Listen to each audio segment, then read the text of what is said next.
नमस्कार। कलाबुर्गी से बड़ी खबर।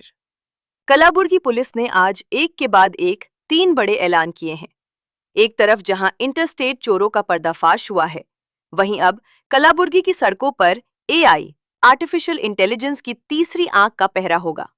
देखिए हमारी स्पेशल रिपोर्ट। कलाबुर्गी सिटी पुलिस अब पूरी तरह से हाईटेक हो गई है। पुलिस कमिश्नर ऑफिस ने intelligent traffic management system ITMS को लॉन्च कर दिया है। अब खैर नहीं, पूरे शहर में 58 लोकेशनों पर 180 AI बेस्ड कैमरे लगाए गए हैं। अब हेलमेट ना पहनना, ट्रिपल राइडिंग, ड्राइविंग के वक्त मोबाइल इस्तेमाल करना या रॉन्ग साइड ड्राइविंग, सब कुछ AI ट्रैक करेगा। ऑटोमेटिक चालान, बिना किसी पुलिस अधिकारी के ये कैमरे ऑटोमेटिक आपका नंबर प्लेट रीड करेंगे, ANPR, और घर बैठे चालान भेज देंगे। इसमें FRS फेशियल रिकॉग्निशन सिस्टम भी है, जो भीड़ में भी अपराधियों को पहचान लेगा। दूसरी खबर, interstate house burglary gang Busted, station बाजार। पुलिस ने एक बहुत बड़ी कामयाबी हासिल की है। एक ऐसे इंटरस्टेट गैंग को धर दबोचा है जो बंद घरों को निशाना बनाते थे। पुलिस ने आदि नारायण मंत्री नाम के 64 वर्षीय शातिर चोर को गिरफ्तार किया है। इसके पास से 14 लाख रुपए की कीमत का सोना और ज्वेलरी बरामद की गई है। ये चोर जुलाई 2025 में एक रिटायर्ड BSNL अधिकारी के घर से चोरी करके फरार था, जिसे टेक्निकल सर्विलांस के जरिए पकड़ा गया। तीसरी खबर, स्टेशन बाजार पुलिस ने मंदिर में चोरी करने वाले एक और आरोपी को भी नहीं छोड़ा। मार्च 2026 में महालक्ष्मी देवस्थान ट्रस्ट के मंदिर से सोने और चांदी की मूर्तियों के गहने चोरी हुए थे। पुलिस ने 19 साल के मकसूद अहमद को गिरफ्तार कर लिया है। इसके पास से 1,37,000 रुपए के गोल्ड ताली और सिल्वर ऑर्नामेंट्स बरामद किए गए हैं। Police commissioner Sharanappa SD, IPS और उनकी टीम ने इन कामयाबियों पर गर्व जताया है। जनता के लिए सीधा संदेश है, नियम पालिए, सुरक्षित रहिए, क्योंकि अब AI और कलाबुर्गी पुलिस की नजर हर जगह है। ಟ್ರಾಫಿಕ್ ಮ್ಯಾನೇಜ್ಮೆಂಟ್ ಸುಧಾರಣೆ ಆಗುತ್ತೆ ಅಂತ ತಾವು ಕೇಳ್ತಾ ಇದ್ರಿ. ವರ್ಷದ ಆರಂಭದಲ್ಲೇ ಹೇಳಿದ್ವಿ ನಾವು, ಎಸ್ಪೆಷಲಿ 2026ರಲ್ಲಿ ನಾವು ಕಲಬುರಗಿ ನಗರ ಪೊಲೀಸ್ನಿಂದ ಒಂದು ಪರಿಣಾಮಕಾರಿಯಾಗಿ ಸಾರ್ವಜನಿಕರು ಗುರುತಿಸುವಂಥ ಕೆಲಸ ಮಾಡಬೇಕಾಗಿರೋದಂತಂದರೆ ಸಾರ್ವಜನಿಕರಿಗೆ ಸುಗಮವಾಗಿ ಸಂಚಾರ ಮಾಡಲಿಕ್ಕೆ ರಸ್ತೆಗಳ ಒಂದು ಅವಕಾಶ ಕಲ್ಪಿಸಿಕೊಡುವುದು, ಅದರ ಜೊತೆಗೆ ಸಾರ್ವಜನಿಕರಲ್ಲಿನೇ ಏನು ಸಂಚಾರದ ಒಂದು ಪಾಲನೆ ಇದೆ, ಸಂಚಾರ ನಿಯಮಗಳ ಪಾಲನೆ ಇದೆ, ಅದು ಸಕಾರಾತ್ಮಕವಾಗಿ ಸಂಪೂರ್ಣವಾಗಿ ಪಾಲನೆ ಮಾಡುವಂಥ ಒಂದು ಪ್ರವೃತ್ತಿಯನ್ನು ತರುವಂಥದ್ದು ನಮ್ಮೆಲ್ಲರ ಜವಾಬ್ದಾರಿ ಇದೆ. ಅದರ ಹಿತಾಸಕ್ತಿ ಸಾರ್ವಜನಿಕರ ಸುರಕ್ಷತೆಯಲ್ಲಿದೆ. ಏನು ರಸ್ತೆಗಳ ಮೇಲೆ ಪ್ರಾಣಗಳನ್ನು ಕಳ್ಕೊತಾ ಇದ್ದಾರೆ, ಅಪಘಾತಗಳಲ್ಲಿ ಗಂಭೀರ ಗಾಯಗಳಾಗ್ತಾ ಇದ್ದಾರೆ, ಅದರ ಸಂಖ್ಯೆ ನಾವು ಕಡಿಮೆ ಮಾಡಲಿಕ್ಕೋಸ್ಕರ ತಂತ್ರಜ್ಞಾನದ ಆಧುನಿಕ ಮತ್ತು ನಾಗರಿಕ ಕೇಂದ್ರಿತ ಅವರ ಹಿತಾಸಕ್ತಿಯಲ್ಲಿ ಇರುವಂಥ ಒಂದು artificial intelligence based traffic management ಸೆಂಟ್ರನ್ನು ಮೊನ್ನೆ ಗೃಹ ಸಚಿವರು ಉದ್ಘಾಟನೆ ಮಾಡಿದ್ದಾರೆ. ಇದರಲ್ಲಿ ಒಟ್ಟು ನಮ್ಮ ಕಲಬುರಗಿ ನಗರದಲ್ಲಿ ಸುಮಾರು 58 ಲೊಕೇಶನ್ಸ್ಗಳಲ್ಲಿ 180 ನೂತನವಾಗಿ CCTV ಕ್ಯಾಮ್ರಾಗಳನ್ನು ಅಳವಡಿಸಿದ್ದೀವಿ. ಇದರಲ್ಲಿ KKRDB ಫಂಡ್ಸು ಬರುತ್ತೆ, ನಮ್ಮ CTRS ಫಂಡ್ಸು ಬರುತ್ತೆ. ಇದರಲ್ಲಿ ಇರುವಂಥದ್ದು ಏನಂತಂದರೆ ಕಂಪ್ಲೀಟ್ ಆಟೋಮೇಷನ್. ಮೊದಲು ಕಳೆದ ವರ್ಷ ಜನವರಿಲಿ ನಾವು ಸೆಮಿ ಆಟೋಮೆಟಿಕ್ ಮಾಡಿದ್ದೀವಿ. ಅದರಲ್ಲಿ ಸೆಮಿ ಆಟೋಮೆಟಿಕಲ್ಲಿ ಕಳೆದ ಜನವರಿಯಿಂದ ಇಲ್ಲಿವರೆಗೆ ಸುಮಾರು 49,000 ಈ ಚಲನನ್ನು ಜನ್ರೇಟ್ ಮಾಡಿದ್ವಿ. ಬಟ್ ಈಗ ನಾವು ನೋಡಿದರೆ ಕಂಪ್ಲೀಟ್ ಆಟೋಮೇಷನ್ನಿಂದ ಯಾವ ಲೆವೆಲ್ಲಿಗೆ ವೈಲೇಷನ್ಸ್ ಇದೆ ಅಂತಂದರೆ, ನಿನ್ನೆ ಒಂದೇ ದಿನ ಸಿಂಗಲ್ ಒನ್ ಡೇ 30,000 ಅಷ್ಟು ವೈಲೇಷನ್ಸ್ಗಳನ್ನು ನಮ್ಮ ITMS ಸಾಫ್ಟ್ವೇರ್ ತೋರಿಸ್ತಾ ಇದೆ. ಒಂದೇ ದಿನದಲ್ಲಿ 30,000 ಅಷ್ಟು ವೈಲೇಷನ್ಸ್ಗಳನ್ನು ತೋರಿಸ್ತಾ ಇದೆ. ಅದರಲ್ಲಿ ನಾವು ಜಸ್ಟ್ ಅಂಕಿಅಂಶ ನೋಡಿದರೆ ಸೀಟ್ ಬೆಲ್ಟ್ ಹಾಕಲಾರ್ದು 6,323, ಮೊಬೈಲ್ ಫೋನ್ ವೈಲ್ ಡ್ರೈವಿಂಗ್ 11 ಪ್ರಕರಣಗಳು, ನಾಟ್ ವೇರಿಂಗ್ ಹೆಲ್ಮೆಟ್. ಈಗ ನಾವು ಕಳೆದ 1.5 ತಿಂಗಳಿಂದ ಆಲ್ಮೋಸ್ಟ್ 2 ತಿಂಗಳಿಂದ ತಮ್ಮ ಮುಖಾಂತರ ಏನು ನಾವು ಆ ಕಾರ್ಯಾಚರಣೆ ಸ್ಟಾರ್ಟ್ ಮಾಡಿದ್ವಿ, ಈ ITMS ಜಾರಿ ತರುವ ಹಿನ್ನೆಲೆಯಲ್ಲಿಯೇ ಸ್ಟಾರ್ಟ್ ಮಾಡಿದ್ದು. ಅದಕ್ಕೆ ಸಾರ್ವಜನಿಕರು ಕೂಡ ಸುಮಾರು ಜನ ಮನವಿ ಮಾಡಿದರು, ಮಾಧ್ಯಮ ಮಿತ್ರರು ತಾವು ಕೂಡ ಮನವಿ ಮಾಡಿದ್ರಿ ಅದನ್ನು ಡಿಲೇ ಮಾಡಲಿಕ್ಕೆ. ಬಟ್ ಒಂದು ಸೆನ್ಸಿಟೈಸ್ ಮಾಡಬೇಕು ಅಂತ, ಏನು ಈ ನಮ್ಮ ಟ್ರಾಫಿಕ್ ಎನ್ಫೋರ್ಸ್ಮೆಂಟ್ ಆಟೋಮೇಷನ್ ಇದೆ, ಇದು ಸಾರ್ವಜನಿಕರಿಗೆ ಒಂದು ಶಾಕ್ ಆಗಿ ಬರಬಾರ್ದು, ಒಂದು ಪ್ರಿಪೇರ್ಡ್ನೆಸ್ ಇರಬೇಕು. ಆ ಒಂದು ಹಿನ್ನೆಲೆಯಲ್ಲಿ ಕಳೆದ 1.5-2 ತಿಂಗಳಿಂದ ನಾವು ಸುಮಾರು ಜಾಗೃತಿಯನ್ನು ಮಾಡಿದ್ದೀವಿ. ಡೋನರ್ಸ್ ಮುಖಾಂತರ ಹೆಲ್ಮೆಟ್ ವಿತರಣೆಯನ್ನು ಮಾಡಿದ್ದೀವಿ, ಎಜುಕೇಷನ್ ಇನ್ಸ್ಟಿಟ್ಯೂಷನ್ಸ್ಗಳ ಮುಖಾಂತರನೂ ಅವೇರ್ನೆಸ್ ಮಾಡಿದ್ದೀವಿ, ಡಿಸ್ಟ್ರಿಬ್ಯೂಷನ್ ಮಾಡಿದ್ದೀವಿ, ಮಾಧ್ಯಮದ ಮುಖಾಂತರನೂ ಕೂಡ ನಾವು ಮಾಡಿದ್ದೀವಿ. ಬಟ್ ಸ್ಟಿಲ್ ಸ್ವಲ್ಪ ಬದಲಾವಣೆ ಆಗಿದೆ. ತಾವು ನೋಡ್ಬೋದು, ಒಂದು 3 to 5% ಕಾಂಪ್ಲೇಂಟ್ಸ್ ಬಂದಿದೆ. ಈ ಸಮ್ಮರ್ ಮತ್ತು ಬಿಸಿಲಿನ ತಾಪದ ಹೆಸರಲ್ಲಿ ವೈಲೇಷನ್ಸು ಇನ್ನೂ ಸಿಕ್ಕಾಪಟ್ಟೆ ಇದೆ. ನಾವು ಅಂಕಿಅಂಶನ ನೋಡಿದಾಗ 25,526 ವಿತೌಟ್ ಹೆಲ್ಮೆಟ್ ಇದೆ. So almost 90% plus without helmet ಇದೆ. ಟ್ರಿಪಲ್ ರೈಡಿಂಗ್ 158 ಒಂದೇ ದಿನದ ಹೇಳ್ತಾ ಇರೋದು. ಒಂದು ವೇಳೆ ನಾವು ಏನಾದರೂ ಇದನ್ನು ರೆಗ್ಯುಲರಾಗಿ ಜನ್ರೇಟ್ ಮಾಡಲಿಕ್ಕೆ ಹೋದರೆ ಸಾರ್ವಜನಿಕರ ಏನು ಜೇಬಿಗೆ ದೊಡ್ಡ ಒಂದು ಕತ್ತರಿ ಬಿದ್ದಂಗೆ ಆಗುತ್ತೆ. ಆ ರೀತಿ ಮಾಡೋದು ಬೇಡ. ಸೊ ನನ್ನ ವಿನಂತಿ ಏನಂತಂದರೆ, ನಾಳೆ May 1 ಇದೆ. May 1 ನಾವು ಇದನ್ನು ಜಾರಿಗೆ ತರ್ತಾ ಇದ್ದೀವಿ. ತಮ್ಮ ಮುಖಾಂತರ ಎಲೆಕ್ಟ್ರಾನಿಕ್ ಮಾಧ್ಯಮದಿರ್ಬೋದು, ಪ್ರಿಂಟ್ ಮಾಧ್ಯಮದವ್ರ ಮುಖಾಂತರ ಇರ್ಬೋದು. ವಿನಂತಿ ಏನಂತಂದರೆ, ನಮ್ಮ ಸಿಬ್ಬಂದಿಯವರಿಗೆ ನಾವು ಎನ್ಫೋರ್ಸ್ಮೆಂಟ್ ಏನು ನಾವು ಮಾಡ್ತಾಯಿದ್ದೀವಿ, ಎಸ್ಪೆಷಲಿ ಫೈನ್ ಏನು ಹಾಕ್ತಾಯಿದ್ದೀವಿ, ಕ್ರಮೇಣವಾಗಿ ನಾವು ಅದನ್ನು ಕಂಪ್ಲೀಟ್ ಕಾಂಟ್ಯಾಕ್ಟ್ಲೆಸ್ ಎನ್ಫೋರ್ಸ್ಮೆಂಟ್ ಮಾಡೋಕ್ಕಂತ ಪ್ಲ್ಯಾನ್ ಮಾಡಿದ್ದೀವಿ.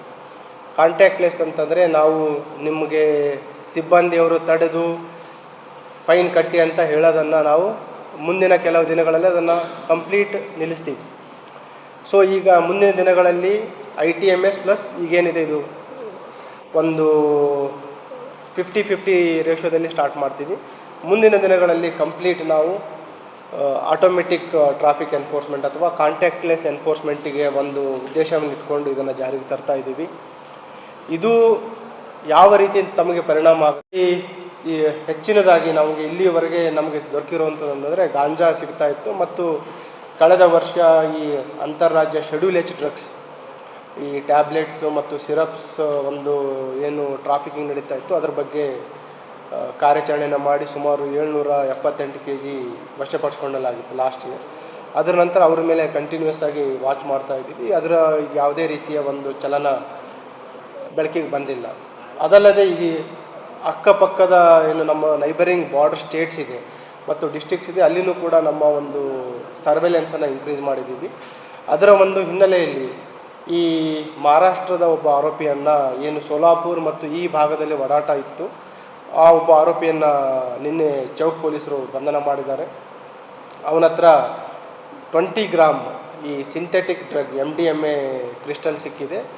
ಈಗಾಗಲೇ ಅವನ ಮೇಲೆ ಪ್ರಕರಣ ದಾಖಲು ಮಾಡಿಕೊಂಡು ಪೊಲೀಸ್ ಕಸ್ಟಡಿಗೆ ತೆಗೆದುಕೊಂಡು ಇಲ್ಲಿ ಯಾರಾದರೂ ಅವರು ಗ್ರಾಹಕರು ಇದ್ದಾರೆ ಅನ್ನೋದ್ರ ಬಗ್ಗೆಯೂ ಕೂಡ ತನಿಖೆಯನ್ನು ಮಾಡ್ತಾಯಿದ್ದೀವಿ.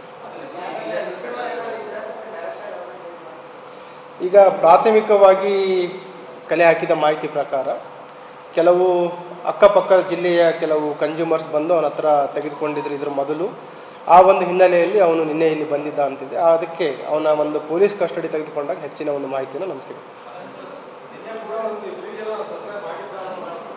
ಅದು ಸ್ಥಳೀಯರೆಲ್ಲ ಬೇರೆ ಜಿಲ್ಲೆಯವರು. ಸೊ ಬೇಸಿಕಲಿ ಅವನ ಮೂಮೆಂಟ್ ಮುಂಬೈಯಿಂದ ಸೋಲಾಪುರ್ವರೆಗೆ ಮೂಮೆಂಟ್ ಆಗಿದೆ. ಅದರ ಒಂದು ಎಕ್ಸ್ಟೆನ್ಷನ್ ಭಾಗವಾಗಿ ಈ ಕಡೆ ಬರ್ತಾ ಇದ್ದ. ಅವನ ಆರೋಪಿ ಹೆಸರು ಮೊಹಮ್ಮದ್ ಶೇಖ್ ಅಂತ. ಸೊ ಈಗಾಗಲೇ ಆರೋಪಿಯನ್ನು ದಸ್ತಗಿರಿ ಮಾಡಲಾಗಿದೆ. ಪೊಲೀಸ್ ಕಸ್ಟಡಿ ತೆಗೆದುಕೊಂಡು ಹೆಚ್ಚಿನ ಒಂದು ತನಿಖೆಯನ್ನು ಮಾಡ್ತೀವಿ.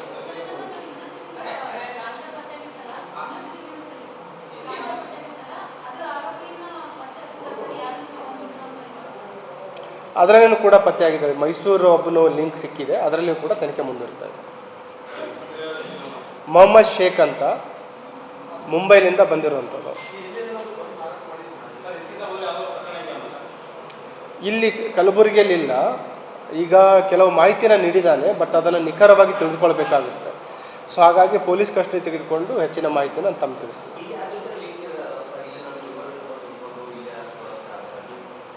ನಮಗೆ ಅನುಮಾನ ಇದೆ. ಯಾಕಂತಂದರೆ ಅವನ ಹೇಳಿದೆ ನಾನು, ನಮ್ಮ ಏನು ಸರ್ವೆಲೆನ್ಸ್ ಇದೆ ಈಗ ಕಲಬುರಗಿ ನಗರಕ್ಕೆ ಬರ್ತಾ ಇರೋ ಏನು ಡ್ರಗ್ಸ್ ಇದೆ, ಎಸ್ಪೆಷಲಿ ಗಾಂಜಾ ಮೊದಲು KG ಗಂಟಲೆ ಬರ್ತಾ ಇತ್ತು.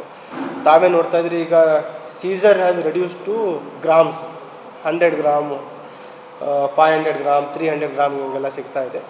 ಈ ಕಳೆದ ತಿಂಗಳು ಒಂದು 5 kgಲಿಂದ 6 kg ಅಷ್ಟು ಸಿಕ್ಕಿತ್ತು. ಅದು ಕೂಡ ಇಲ್ಲಿಂದ ಬೇರೆ ಜಿಲ್ಲೆ ಹೋಗ್ತಾ ಇತ್ತು. ಎಸ್ಪೆಷಲಿ ಅದು ಮೈಸೂರಿಗೆ ಮೂವ್ಮೆಂಟ್ ಆಗ್ತಾ ಇರೋದನ್ನು ನಾವು ಇಲ್ಲಿ ಸ್ಟಾಪ್ ಮಾಡಿ ಸೆಕ್ಯೂರ್ ಮಾಡಿರುವಂಥದ್ದು. ಅದಕ್ಕೆ ನಾವು ನಮ್ಮ ಏನು ನೆಟ್ವರ್ಕ್ ಇದೆ ಅಕ್ಕಪಕ್ಕ ಜಿಲ್ಲೆಗಳಲ್ಲಿ ಸರ್ವೆಲೆನ್ಸ್ ಇನ್ಕ್ರೀಸ್ ಮಾಡಿದಾಗ ಸೋಲಾಪುರ್ಲಿಂದ ಏನೊಬ್ಬನು ಸಸ್ಪೆಕ್ಟೆಡ್ ಸಿಂಥೆಟಿಕ್ ಡ್ರಗ್ ಪೆಡ್ಲರ್ ಇದ್ದಾನೆ, ಅವನ ಒಡಾಟ ಇಲ್ಲಿ ಕಂಡು ಬಂದಿತ್ತು. ಬಂದ ತಕ್ಷಣ ಇಮಿಡಿಯೇಟ್ ಅವನಿಗೆ ಸೆಕ್ಯೂರ್ ಮಾಡಿದ್ದಾರೆ. ಸೊ ಅವನ ವಶದಲ್ಲಿದ್ದ ಏನು 20 ಗ್ರಾಮ್ MDMA ಇದೆ ಅದನ್ನು ಸೀಸ್ ಮಾಡಿದ್ದೀವಿ. ಇನ್ನೂ ಇವನೇನು ಅಸೋಸಿಯೇಟ್ಸ್ ಇದ್ದಾರೆ, ಸೋರ್ಸಸ್ ಎಲ್ಲಿಂದಿದೆ ಅದ್ರ ಬಗ್ಗೆಯೂ ಕೂಡ ನಾವು ತನಿಖೆ ಮಾಡ್ತೀವಿ. ಪೊಲೀಸ್ನ ಸ್ಟೇಷನ್ ಬಜಾರ್ ಪೊಲೀಸ್ ಸ್ಟೇಷನಲ್ಲಿ 2 ಒಳ್ಳೆಯ ಪತ್ತೆ ಕಾರ್ಯ ಅದರಲ್ಲಿ ಪ್ರಥಮವಾಗಿ ಒಂದು ಅಂತರ್ಜಿಲ್ಲೆ ಮತ್ತು ಅಂತಾರಾಜ್ಯ ಮನೆಗಳತನ ಮಾಡ್ತಾ ಇರುವ ಆರೋಪಿ.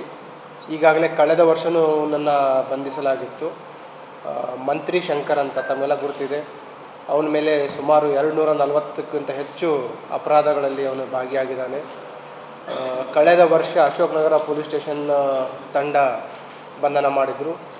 ಈ ವರ್ಷ ಇಲ್ಲಿ ಏನು ಒಂದು ಅಪಾರ್ಟ್ಮೆಂಟಲ್ಲಿ ರಾತ್ರಿ ಹೊತ್ತು ನುಗ್ಗಿ ಅಪಾರ್ಟ್ಮೆಂಟ್ಗಳಲ್ಲಿ ಇರುವ ಯಾವುದಾದ್ರೂ ಲಾಕ್ಡ್ ಹೌಸ್ ಅದನ್ನು ರೆಕ್ಕಿ ಮಾಡಿ ಬೇರೆ ಎಲ್ಲ ಮನೆಗಳ ಒಂದು ಹೊರಗಡೆಯಿಂದ ಚಿಲ್ಕ ಹಾಕಿ ಏನದು ಲಾಕ್ಡ್ ಹೌಸ್ ಇದೆ ಅದನ್ನು ಬ್ರೇಕ್ ಮಾಡಿ ಅದರಲ್ಲಿ ಕಳ್ಳತನ ಮಾಡ್ಕೊಂಡು ಹೋಗಿದ್ದ.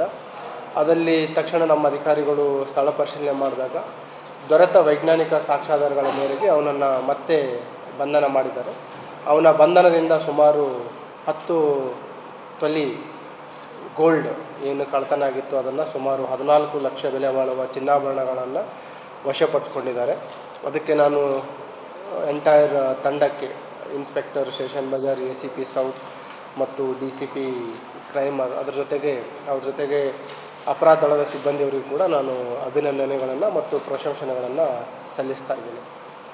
ಇದ್ರ ಜೊತೆಗೆ ಏನು ಸ್ಟೇಷನ್ ಬಜಾರಲ್ಲಿ ಒಂದು ವಕೀಲರ ಬಡಾವಣೆ ಇದೆ, ಅದರಲ್ಲಿ ಇತ್ತೀಚೆಗೆ ಒಂದು ನೂತನವಾಗಿ ಒಂದು ಮಹಾಲಕ್ಷ್ಮಿ ದೇವಸ್ಥಾನ ಉದ್ಘಾಟನೆ ಪ್ರಾರಂಭ ಮಾಡಿದರು. ಅಲ್ಲಿ ಈ ದೇವಸ್ಥಾನ ಕಳ್ಳತನ ಮಾಡುವ ಒಬ್ಬ ಆರೋಪಿ, ರೂಢಿಗತ ಆರೋಪಿ, ಅಲ್ಲಿರುವ ಒಂದು ಪ್ರತಿಮೆ ಮೇರೆಗಿರುವ ಚಿನ್ನಾಭರಣಗಳನ್ನು ಮತ್ತು ಬೆಳ್ಳಿ ಆಭರಣಗಳನ್ನು ಕಳ್ಳತನ ಮಾಡಿರ್ತಾನೆ. ಅದನ್ನು ಕೂಡ ಇವರು ವೈಜ್ಞಾನಿಕ ರೀತಿಯ ಸಾಕ್ಷ್ಯಗಳ ಆಧಾರದ ಮೇರೆಗೆ ಬಂಧಿಸುವಲ್ಲಿ ಯಶಸ್ವಿಯಾಗಿದ್ದಾರೆ. ಅದರಲ್ಲಿ ಏನು ಅರೌಂಡ್ 10 ಗ್ರಾಮ್ ಗೋಲ್ಡ್ ಆರ್ನಮೆಂಟ್ಸ್ ಮತ್ತು 100 ಗ್ರಾಮ್ ಏನು ಬೆಳ್ಳಿಯ ಮೂರ್ತಿ ಇದೆ, ಮಹಾಲಕ್ಷ್ಮಿ ಮೂರ್ತಿ ಇದೆ, ಅದನ್ನು ಕೂಡ ವಶಪಡಿಸ್ಕೊಂಡಿದ್ದಾರೆ. ನಿಯರ್ಲಿ 1,40,000 ಅಷ್ಟು. ಸೊ 2 ಪ್ರಕರಣಗಳಲ್ಲಿ ಸುಮಾರು 15,50,000 ಬೆಲೆ ಬಾಳುವ ಚಿನ್ನಾಭರಣಗಳನ್ನು ಮತ್ತು ಬೆಳ್ಳಿ ಆಭರಣಗಳನ್ನು ವಶಪಡಿಸ್ಕೊಂಡಿದ್ದಾರೆ. ಅದಕ್ಕೆ ಎಂಟೈರ್ ತಂಡಕ್ಕೆ ನಾನು ಅಭಿನಂದನೆಗಳನ್ನು ಮತ್ತು ಪ್ರಶಂಸನೆಗಳನ್ನು ತಿಳಿಸ್ತಾ ಇದ್ದೀನಿ.